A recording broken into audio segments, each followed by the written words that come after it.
Howdy folks, my name is Dutch Guy Makes Models, and like all of you I enjoy making and painting skill models. I share my models on Reddit and Instagram, and have a small following there of fellow modelers and enthusiasts who seem to enjoy my work. I often get questions on how I paint my models and if I can share my process. Well, today I decided to try and honor those requests and share with you this video taking this recently made T90 tank as a baseline. Now, a lot of you ask how I painted this tank up, especially the vibrancy and shading of the green color. To demonstrate this effect, I've grabbed this old T55 model to repaint in a similar fashion and hopefully show you that you do not need to be a master painter or modeler to get this effect. In fact, as you will see in the course of this video, I will intentionally work on this T55 quite rough and sloppy, just to show you that you don't need to be perfect with your technique or finesse to get good looking results. Now let's take a quick and closer look at the T55. As you can see, it is quite old. It's actually the first tank model I've ever made. I started with a few jets and then I made this one. It's not that beautiful to look at, the detail is very simple, but for the purposes of this video it's going to be a great base to demonstrate like even this tiny model, which is dirty, old and gross, you can still make a good looking little skill model of just with a few painting techniques. Now, for the painting process, there's going to be about 4 steps for the green base coat to get the effect on the tank like we had with the T90. And first we start with a black surface primer. Now I use surface primer here, you don't have to necessarily do that, especially with an already painted model like we have here. You could for instance just use a black paint. In general, I mean surface primers are great because they give you more grip for the next layer of paint. But when I started out, I painted plenty of times with just a normal black paint, no primer at all. It kind of depends on the model, but usually you can get away with it quite easily. Now we have the second paint we need, which is a white paint. I happen to have another bottle of surface primer here. Both these bottles of Vallejo surface primer are great. They dry up really quickly, they leave a nice even finish. And yeah, they're good to go straight out of the bottle into your airbrush. Again, for this one you can also use a normal white paint if you so choose. Now for the actual green color of the tank, we'll be using US Light Green by Vallejo Model Air, and we're going to use dark green color. As you can see, the colors don't really match up, which is fine as long as it's the same color.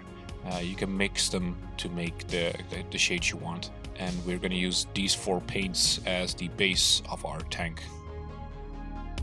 So let's firstly start by cleaning up this tank. So we start by removing the decals, and then we'll get along with the airbrush and clean up the whole tank, blow it clean, get all the dust off as much as we can, and then we can start the painting process. For the painting process we start with the black surface primer.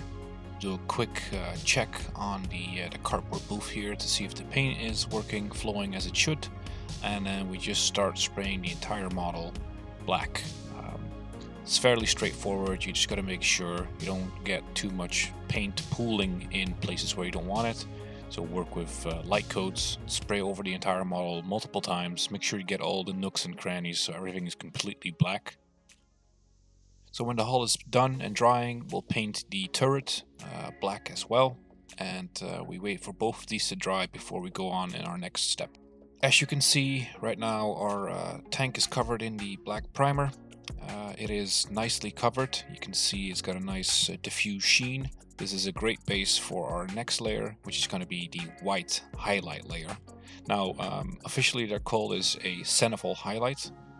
So basically what you want to do is pretend that your airbrush is a light bulb. So in this case we'll point it directly from above downwards on the model. Now the purpose of this layer is to make sure that the surfaces on the top become white and all the surfaces in the nooks and crannies and on the bottom and in the recesses stay dark.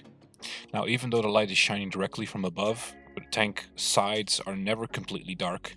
So we have to paint the sides a little bit as well. We'll angle the tank and we'll angle the airbrush so that it's still from top down but at a bit of an angle, and we make sure that we spray a little bit less of white on the sides than on the top. Same thing goes for the bottom of the tank.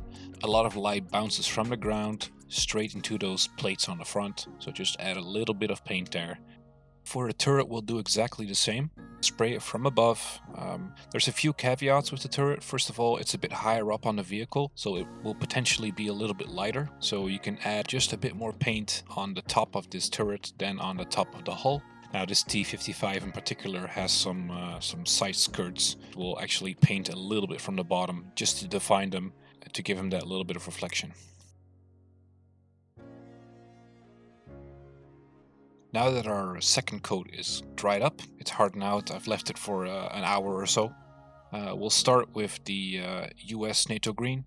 We'll add some to our paint cup, and then we'll get the dark green and add a few drops to make it just a bit darker. Because we kind of want to go for a olive drab color. So we mix it in the cup by holding our finger up to the front of the nozzle and just push it up against it, press your trigger down, pull back the needle a little bit, and the air will flow into the cup, mixing the paint for you. So as you can see, we've mixed it up now to a nice darker olive drab color. I'm quite happy with this color, so we can start spraying this on our model. Now this is the most important part of this step, is that you spray in very thin layers. If you do not spray a thin layer and you spray on too much, you'll simply just cover up all the work you've done before. So all the highlights and shadows of the previous layer will be completely covered by the new layer of paint. So really all you want is to just do a light misting over the model till you see a tint of green showing up. Now again, for the turret, the same process. Just spray very thin layers. Make sure you cover everything. Let it dry, have a look at it again, spray again, but don't push it. Don't put too much paint on your model, because you will only ruin the previous layer. Okay, so for the final step in the 4-step painting process, we mix up another batch of the same olive drab color. We mix in some white, a few drops, make it nice and light. Okay, so now that it's mixed, we get our brush and we check it with the previous color. And as you can see here, I actually think it's a bit too dark still. The difference between the previous coat and this one is very minor. So we add some more white paint and check again. Okay, so now we have the nice mixture that I want. It's a nice lighter tone of the same color. So the trick with this step is that we want to add highlights to the center of all the shapes on the tank. So let's take, for instance, the front fender here. You want to add a light highlight in the center and make sure the edges stay dark. So again, just be easy on your trigger squeezes. Just add a small amount of paint in the center of every single shape you can find. As for the wheels, we just paint a light dot on the inside of the rims. The closer you get to the edge of the rim, the more dirt, shadow and dust will collect. We'll repeat the exact same process for the turret. One thing to keep in mind is the barrel, because that has a little bit less shadow on it because of its cylindrical shape. And there we have a sweet green paint job with some nice color variations and some highlights and shadows. Now obviously there's still some work to do here because the tracks are still green, as well as there's no weathering or anything going on here. So I'm gonna do a few more steps just to finalize this little tank.